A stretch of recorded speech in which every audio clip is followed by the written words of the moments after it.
Bonjour à tous, j'espère que vous allez bien. Comme promis, on se retrouve aujourd'hui pour une vidéo où je chronique les livres que vous avez choisis. Et vu que j'ai pas mal de titres, je me suis dit que ça serait sympa de faire ça en plusieurs fois. Donc vous aurez plusieurs petites vidéos, j'espère que ça vous plaira. On commence avec un premier livre qui est Amber Falls d'Alicia Garnier. Alors j'avoue que c'est un livre que moi j'avais vu aussi passer sur les réseaux, parce que la couverture, j'avoue, elle est très belle, et le résumé me tentait bien. On est sur une romance très légère, mais j'avais un doute sur le fait que j'apprécie ou non au vu des commentaires que j'ai vus au fur et à mesure passer. Donc j'étais pas trop sûre, donc quand je l'ai vu dans la liste, je me suis dit bon, pourquoi pas, c'est l'occasion. Je voulais le résumer et ensuite je vous donne mon avis. Dans la petite ville d'Amber Falls, July Murray a deux certitudes. Elle déteste Tate Gray depuis qu'il lui a volé son rêve et elle doit absolument remporter le concours de pâtisserie locale pour sauver son salon de thé. Son seul obstacle, Tate lui-même, à croire qu'il met autant d'énergie à être en travers de sa route qu'à être scandaleusement séduisant. Difficile d'imaginer qu'ils étaient inséparables par le passé. Dans leur routine quotidienne de piques assassines et de regards noirs, Tate débarque avec la proposition la plus inattendue qui soit. Que July joue sa petite amie devant ses parents qui désespèrent de le voir se ranger. Plus absurde encore, il se pourrait bien qu'elle dise oui. Alors j'ai trouvé l'histoire assez sympa, l'ambiance ça m'a fait beaucoup penser à... Je sais pas si ça vous parle, les séries Dawson ou Gilmore Girls. Voilà, on est dans une petite ville, tout le monde se connaît, il se passe beaucoup de choses. Et du coup, l'ambiance est plutôt sympa, très agréable à lire. Alors, l'auteur se concentre principalement sur les deux personnages, donc July et Tate, mais vous avez un petit peu de détails par rapport aux autres personnages.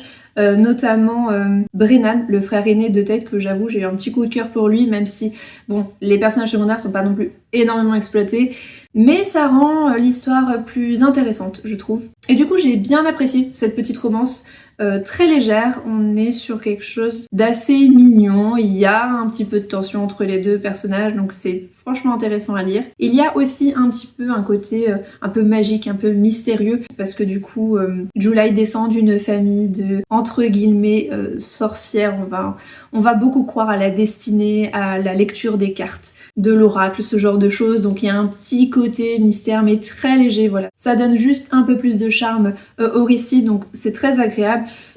J'avais lu aussi au début, vous avez un petit... alors vous avez une petite playlist de musique, ça j'ai l'impression qu'il y a beaucoup d'auteurs qui font de plus en plus, mais ensuite vous avez un petit lexique des mots gaéliques écossais, donc je me suis dit ah chouette, même si l'histoire se passe aux États-Unis, vous avez quand même une petite culture écossaise qui pourrait beaucoup me plaire, et puis finalement c'est plutôt assez léger. Peut-être un peu trop pour moi, enfin j'aurais aimé que l'auteur exploite davantage cet aspect-là, puisque du coup on parle d'une lignée de femmes qui est indépendante, forte, et qui ont beaucoup de caractère, et qui ont des origines écossaises. J'aurais aimé que ce soit un peu plus exploité. C'est abordé de manière assez superficielle, juste par petites touches. Bon après c'est un avis personnel, c'est parce que j'aime beaucoup la culture écossaise, donc j'aurais trouvé sympa qu'il y en ait un peu plus, mais ça porte pas non plus grand chose à l'histoire, voilà, c'est juste des petits détails. Après, il y a un vrai point négatif sur ce livre parce que, hormis l'histoire qui est vraiment chouette, les personnages sont attachants, il y a des petits moments qui sont assez drôles. C'est au niveau de la construction du livre que moi je trouve qu'il pêche pas mal. Vous alternez au fur et à mesure de votre lecture entre du coup Tate, donc le personnage masculin, et July, le personnage féminin. Donc jusqu'ici tout va bien, mais vous alternez aussi entre passé et présent. Ce qui peut ne pas être dérangeant, sauf que la première partie, le passé prend le pas sur le présent.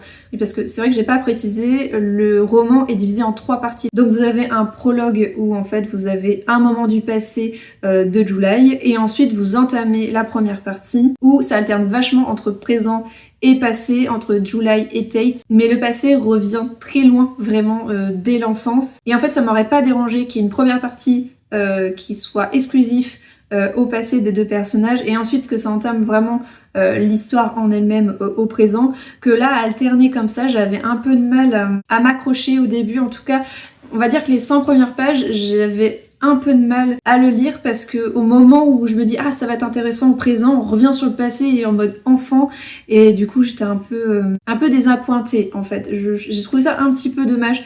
C'était un peu trop pour moi. Pourtant, je suis habituée à lire des livres avec énormément de flashbacks, des retours en arrière et tout, mais là, je sais pas, en fonction de la construction du livre, je trouvais que ça rendait pas vraiment bien, surtout que au vu du contenu qu'il y a sur le passé, franchement une partie exclusive à ça aurait été parfait. Ça aurait rendu la lecture un peu plus agréable. Ensuite vous avez la deuxième et troisième partie qui sont bien mieux gérées. Vous avez quelques retours en arrière mais ils sont assez légers et ils prennent pas le pas sur l'histoire qui se déroule au présent du coup, et je trouve ça beaucoup plus agréable à lire. Donc hormis cette façon de construire le bouquin, ce que je comprends parce que en fait j'ai compris l'intention de l'auteur à vouloir rejoindre certaines choses. Je peux pas dire plus parce que ça vous spoilerait, ça serait un peu dommage.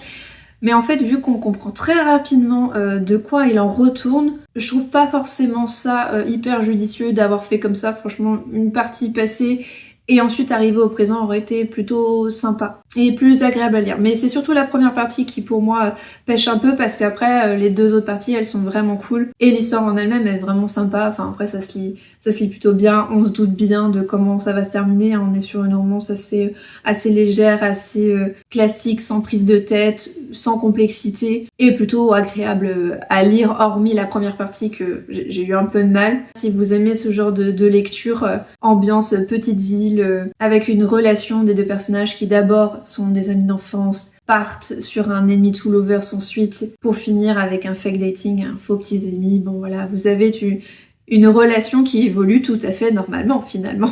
Donc au final, voilà, c'est la première fois que je lisais Alicia Garnier et j'ai trouvé ça agréable à lire. Ensuite, on a Les larmes de l'assassin d'Anne-Laure Bondou. Je connaissais pas du tout, c'est un livre jeunesse. Alors j'ai vu que c'était plutôt pour les adolescents, enfin à partir de 12 ans. Donc je vous lis le résumé. L'homme et la femme Polo Verdo avaient un enfant qui poussait comme le reste sur cette terre, c'est-à-dire pas très bien. Il passait ses journées à courir après les serpents. Il avait de la terre sous les ongles, les oreilles décollées à force d'être abattu par les rafales de vent, et s'appelait Paolo. Paolo Polo Verdo. C'est lui qui vit venir l'homme là-bas sur le chemin par un jour chaud de janvier. Cette fois-là, ce n'était ni un géologue, ni un marchand de voyage, et encore moins un poète. C'était Angel Allegria, un truand, un escroc, un assassin. Alors, je l'ai trouvé magnifique. C'était une très bonne lecture, je n'y attendais pas du tout. J'avais trouvé ça plutôt original, le résumé. Je pense que ça doit faire partie des livres qu'on lit au collège. Vous savez, ceux qu'on vous donne à lire en cours de français. Et je trouve que ça fait partie des lectures à lire, tellement je l'ai trouvé poignant. Je l'ai trouvé vraiment... alors d'une certaine tristesse. J'ai failli verser ma petite larme à la fin. Je me posais la question de le faire lire à mon fils qui a 10 ans, mais je le trouve un chouï trop jeune pour le lire. Par contre, effectivement, au collège, sans problème, je lui recommanderais parce que c'était vraiment une bonne lecture. Alors, l'histoire est concentrée principalement sur Paolo, donc l'enfant, et Angel, et on va découvrir en fait au fur et à mesure des années leur histoire, leur relation qui va évoluer, et ils vont par la force des choses vivre certaines expériences, rencontrer de nouvelles personnes qui va les faire changer sur pas mal d'aspects. J'ai trouvé que c'était un livre rempli d'espoir, d'amour. Il avait un petit côté poétique, vraiment très agréable à lire. C'est vraiment un roman qui est sur l'humain et vraiment j'ai trouvé magnifique, c'était un vrai coup de cœur. Je ne peux que vous le recommander si vous avez envie de lire un roman jeunesse, même pour ceux qui ont des adolescents. C'est une très très belle histoire et comme je vous dis, j'ai adoré. Ensuite, le troisième et dernier livre que je vais vous présenter aujourd'hui, c'est un livre que j'ai écouté en audio puisque j'ai eu du mal à me le procurer. Donc je me suis dit, bon, pourquoi pas tester l'audio pour ce bouquin-là. Donc c'est Mon immoral guerrier de Cheka Carrot. Alors on est sur de la dark romance. J'avoue que c'était un livre que je sais pas si j'ai aimé ou non.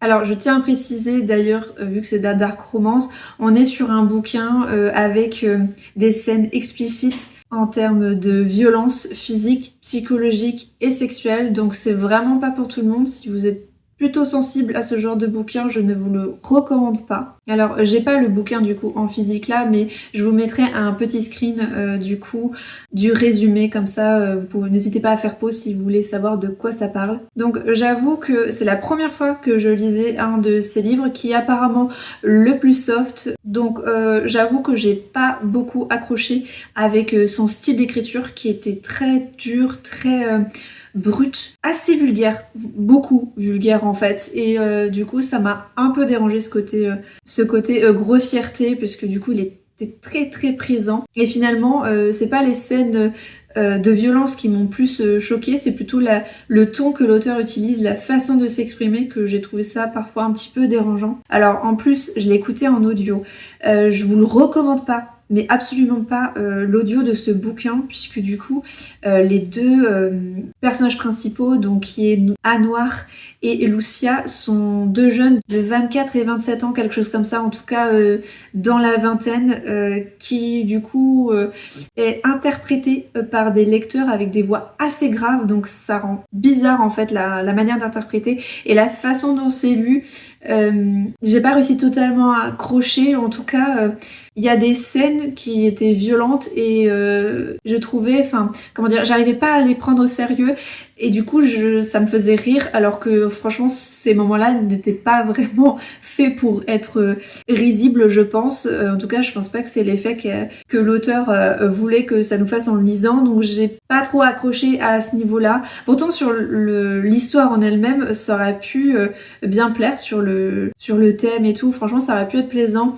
Mais voilà, la façon dont c'est exprimé, puis bon, en plus l'audio voilà, m'a fait un petit peu défaut pour le coup. Je pense que si vous voulez lire ce genre-là, en tout cas ce bouquin-là, lisez-le en version papier numérique, mais en tout cas n'écoutez pas l'audio, je ne vous le recommande pas. Alors petite chose que par contre j'ai bien apprécié, c'est que du coup on alternait entre les deux personnages, donc Lucia et Anouar, donc d'un chapitre à un autre plus ou moins, et ça c'était plutôt cool parce que j'aime beaucoup avoir les deux points de vue, en tout cas des deux personnages principaux. Et en plus dans les chapitres où on était sur Anouar, du coup il y avait quand même pas mal d'explications sur son passé et c'était plutôt intéressant parce que du coup le mec il est vachement violent, donc c'est quand même bien de savoir pourquoi il est devenu violent, ça s'est pas fait comme ça, donc ça c'était plutôt chouette à lire. Par contre, ce que j'ai trouvé dommage, c'est que l'univers, l'histoire générale, même certains autres personnages ne sont pas assez développés à mon goût.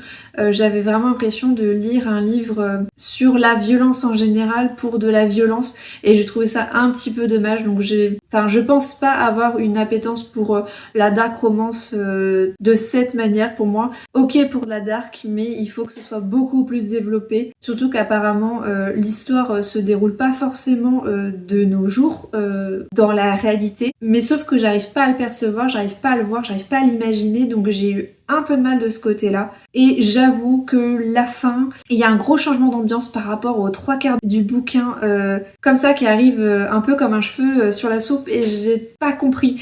J'ai trouvé ça un petit peu dommage à ce niveau-là. Alors après, c'est la première fois que je lisais un de ces bouquins.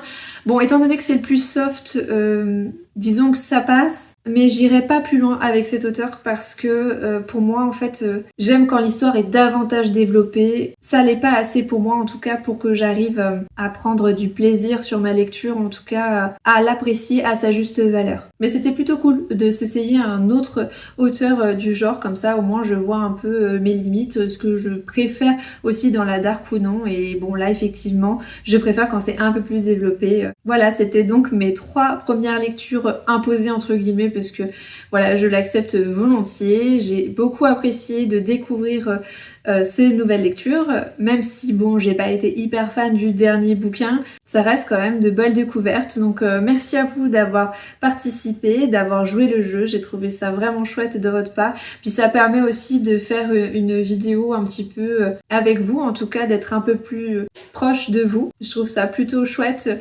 d'avoir ce genre d'échange, parce que du coup, bon, c'est vrai que sur YouTube, comme ça, je vous parle, je me filme toute seule, mais c'est vrai que j'adore avoir des échanges avec vous. Et c'est bien aussi que ce ne soit pas que moi, en fait, qui propose des lectures, qu'il y ait un vrai échange entre nous. Je trouve ça plutôt chouette. En tout cas, j'espère que vous aurez apprécié cette vidéo. Moi, je vous dis à très bientôt dans une prochaine vidéo. Prenez soin de vous. Bye!